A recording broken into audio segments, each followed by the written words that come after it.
During World War II, the need for labor was greater than ever. Since many working-class men and women were being drafted into the armed forces and called to work in factories, very few could tend the crops in regions like the West Coast.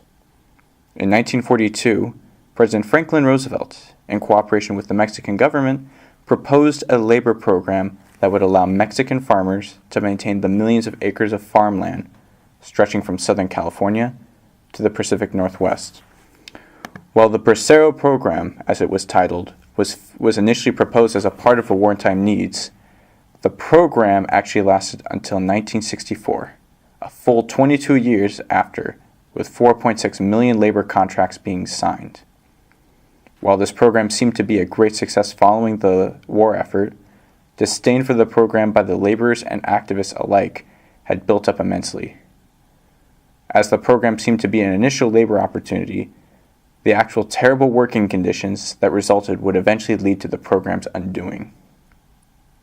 To be a bracero meant living in some of the most wretched conditions. Sent by train to farming camps by the U.S. government, many braceros had little say in the decisions of their daily lives. Waking up in crammed barracks at the earliest hours of the morning, the bracero would be sent outside the barbed wire of the camp to work until dusk in the fields. Their pay was often meager, often receiving below their listed salaries through illicit contract deductions deemed living expenses, varying from their own rent to even having to buy the gloves they needed for harvesting crops.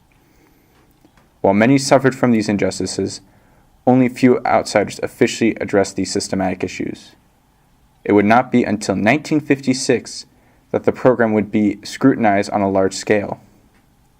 The man who would lead this movement, Dr. Ernesto Galarza, would be influential later as a prominent leader of farmers' rights, and would sow the seeds for the United Farm Workers movement of the 1960s and 70s.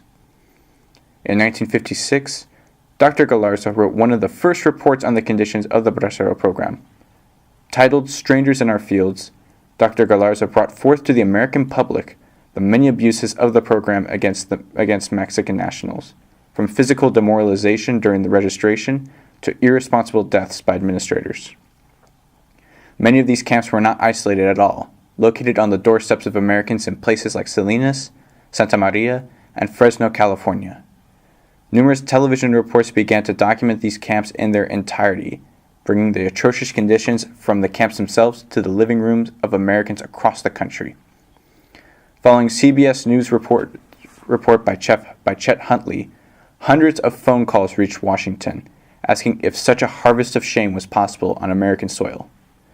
For many Americans, learning the truth of such programs brought the harsh realities of government's deception forth, and sparked activism that would eventually become a part of the civil rights movement of the 1960s.